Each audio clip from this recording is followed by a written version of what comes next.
we digress. So the Boston Celtics are off to a terrific start. They are 10 or 11-3. They have the longest winning streak going as we record this podcast. And they're doing it despite obviously the drama at their coaching position and the fact that Robert Williams, who is just such an important player to them, has missed the entire season at this point after knee surgery. And when you watch them play like nightly, it's just like a show between Jaylen Brown and Jason Tatum. And they have the number one offense in the league to this point, and it's not close. They average 3 more points per 100 possessions than the number 2 Denver Nuggets, and the Cavs are number 3 right behind that. They're as close to the Nuggets are as close to the Celtics between 1 and 2 as the Nuggets are to the 15th Brooklyn Nets. So not only are they the best offensive team, they're the best offensive team running away.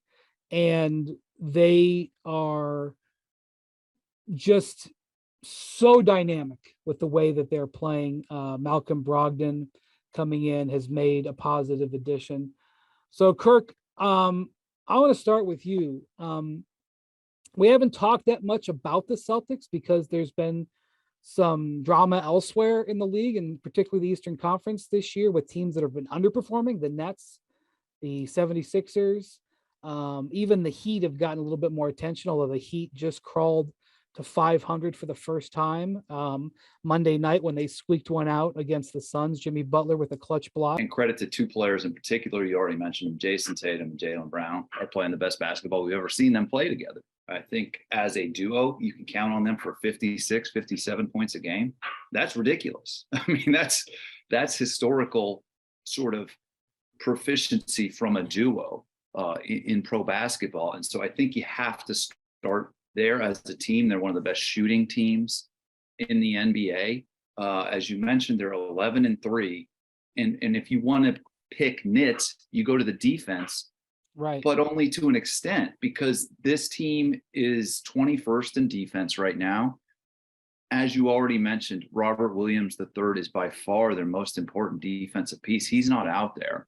So we're going to talk today about a few concerning defenses. This isn't one of them. I expect this team to snap back into shape. I also expect their offensive efficiency to drop a little bit.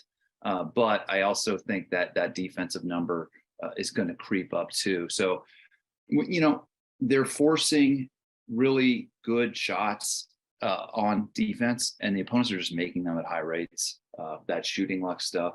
So I'm not worried about them. And I think they've flown under the radar. They're defending Eastern Conference champs. And as you mentioned, they're 11-3. I think the ceiling is still the same for this team, the NBA championship. And I don't think anything's changed since, and they've had obviously a lot of drama, as you pointed out. So a great start for the Boston Celtics. Yeah, Spears. I don't know what you thought they were going to be. Yeah. But Joe Mazzulla, I don't know if this was the plan, but Joe Mazzulla has them running as much as possible. They're really, Mazzulla has just almost enhanced them from where they were last year. Yeah, I'll be honest. I was kind of, when they made the decision to make Mazzulla coach, which is, respect to him. This isn't shade on him, but I was like, I really hope that Damon Stoudemire was going to get that opportunity. Somebody who's been a head coach, actually, on the college level. But I got to give Mazzulla credit, man. Like, he definitely, the NBA awards come out at the end of November for October, November. He should be the coach of the months, I guess you could say, for the Eastern Conference. They look like a team that, with everything going on, I just really thought they were going to have a bad start. Like, really did. I thought this could affect them. And it was like, once the season started, okay, let's take that cloud, store it over there. Yeah, we're still upset about this, and they've been balling, man. And I talked to Jason Tatum before the season, and I could sense that, losing in the finals really motivated him.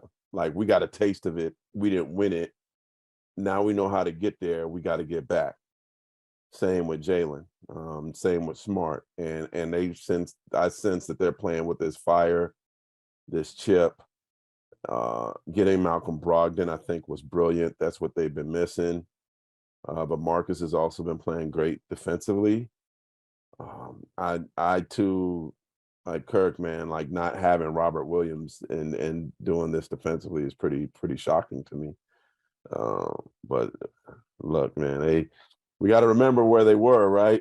They were in the finals last year for a reason, and we've been probably talking so much about Embiid's heroics, which we should be doing, and what Giannis and the Bucks have been doing, and they're just quietly, man, being the Eastern Conference champs that they are. So their 3-point shooting has been absolutely devastating. They're fourth in the league in percentage, but it's not just their accuracy, it's just their depth of 3-point shooting. So let me tell you about what some of their role players are shooting from 3-point range. So Al Horford is shooting 45% on 5 attempts a game. Yeah. Grant Williams, who was a killer, he buried the Boston Celtics or the Milwaukee Bucks with his 3-point shooting in that conference semifinal series last year. He's making 49%, shooting 3 a game, but still almost 50%. Derek White shooting 4 a game, 40%. Sam Hauser, who was a guy that Bontemps was talking about in the preseason as a guy they were going to rely on a lot this year after Danilo Gallinari went down for the whole year. That opened the door for Sam Hauser. He is shooting 45% from long range on 4.5 a game. He is a certified weapon. He basically is kind of like Duncan Robinson. He pretty much only shoots threes, and but he's efficient at it. And he doesn't do it every game, but he does it enough to make a difference. And Brogdon is okay, 37%. Tatum shooting 37%. Jaylen Brown a little bit less than you'd like at 34%, but Tatum shooting 10 a game, and so shooting 10 a game at 37%. Do the math. That's over 50% in efficient shooting. So Tatum is also getting to the line. I mentioned this earlier this week. We were talking about all the guys averaging over 30. He's averaging 32. He's getting the line 9 times a game and shooting 87%. That's another thing about the Celtics. They're devastatingly accurate free throw shooters, which is why, again, let me just go over the percentages here. Jason Tatum, 9 times to the free throw line a game, 87%. Jaylen Brown, 83%. Marcus Smart, 83%. Grant Williams, 82%. Wow. Derek White, 88%. Malcolm Brogdon, 86%. I remember when I was a kid, like following the 80s, like 86, 87, 88 Celtics, they were like the best free throw shooting team like of all time. Like they never missed free throws. This is like one of the best free throw shooting teams of all time that you're looking at here. Who's the worst on their team? Maybe Al. Of their core players, Al Horford shoots 63%, but he shoots, less than 1 a game. He's pretty much a jump shooter at this point in his career. So like even, Luke Cornett, who's like this really long, rangy guy that comes off the bench, is playing minutes now because Robert Williams is out. He doesn't get to the line that much, but he shoots 88% from it. And he was the guy who kind of, became a little bit of a meme when he was standing on a guy took a 3-pointer from the corner. This is about 2-3 weeks ago. I don't remember who they were playing. Did you see this, Kirk? Somebody got an open 3-pointer from the corner, and he stood on the block, 15, 18 feet away from him and just jumped in the air with his hands up. Trying to block the rim. George Mikan style. That used to be legal, but not anymore.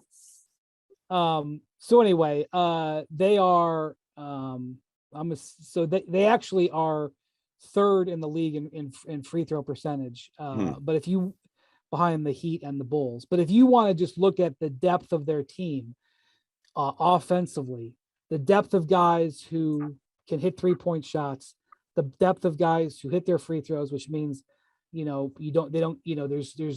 just efficiency squared basically. it's really the depth of that that's so impressive. The Bulls are carried up there by DeRozan, who gets the line so much that shoots such a high percentage. So, And yeah, Brian, if you frame it another way, this team is just built for modern basketball in the 2020s. The other way to look at it is like there's an absence of people who can't shoot the ball, which we've seen in other places in the league.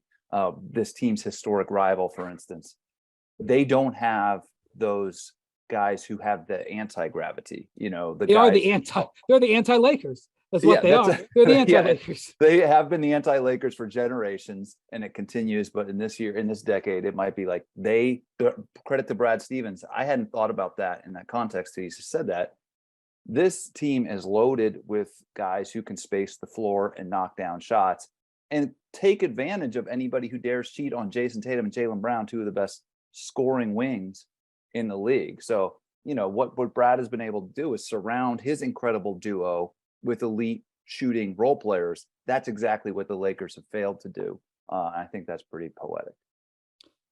When you watch them play, they don't actually rank that high in terms of their pace, how fast they play. But what definitely happens is whenever Tatum or Brown or Smart see an opportunity to run, they run. And it's just, they're hard to deal with in the half court set anyway. And they kind of remind me a little bit of the 2010s Miami Heat in this way, where the Heat were a much more aggressive defensive team and they looked to generate turnovers and then they would run off them. And then LeBron and Wade would go flying up the court. And they had this ability to like go on a 12-0 run in like 35 seconds of game time because they would just create such high intensity, fast breaks. That's kind of what Tatum and Brown do when they have the option. If there's a long rebound or there's a turnover, they really, really look to get out and run. But they also are effective in the half court. The question, I think, Spears, because they're so reliant on Robert Williams defensively, and because they're and when is he projected back? Well, he was returned to basketball activities in 8 to 12 weeks. So right there, that's already, he had the surgery at the end of September 20th. So they said 8 to 12 weeks to return to basketball activities. That's a big spread, obviously. Like a January, month spread. Right? And so that's just return to basketball activities. That doesn't mean he's going to just spring back out on the court. Of course. Yeah. So I would say we are a ways away from it. So the question is, does this team need to go out and try to get another big man who can defend? The name that has come up as people have speculated has been Jakob Poeltl from the Spurs. They did a deal with the Spurs last year, obviously, for Derek White. Now the Spurs may want to keep Jakob Poeltl. I'm not saying that they're gonna put him out there, but the Spurs were unable to extend Poeltl. They tried to extend him before the season, and so he will become an unrestricted free agent. And they have the lowest payroll in the league. San Antonio can certainly afford to pay him, and maybe that's what they're going to do at the end of the season. But that's a guy. The Celtics are in the tax for the first time in a while. They're willing to spend. They can trade a first round pick, and they can cobble together. So Poeltl makes 9.3. That's not a huge salary to try to get up there and match. Yeah. So if they're willing to include a pick, the Celtics can do it. And if that's look, and if Poeltl comes on the market, I'm not saying that the Celtics couldn't get outbid. Yeah. But you look at they can't trade Gallinari to the Spurs because he was a Spur already this year. How about that for trivia? So that's a problem with that type of deal. You could do a three-way deal where Gallinari ends up somewhere else, but they have some contracts that they can cobble together that could get them there. Well, there goes their free throw percentage if they get him. But, That's a good point. He doesn't fit the model. That's true. but outside of that, I mean, this kid, how old is he now? He's only 27. I'm calling him a kid. This grown man. He's playing well. I've Yeah. been able to see the Spurs 3 times this season, and he's averaging like a 12 and 10 a game. Just knows his role well. Just knows how to play team basketball, play his role. I think he would fit in great there if they could get him. Thanks for watching ESPN on YouTube. For live streaming sports and premium content, subscribe to ESPN+.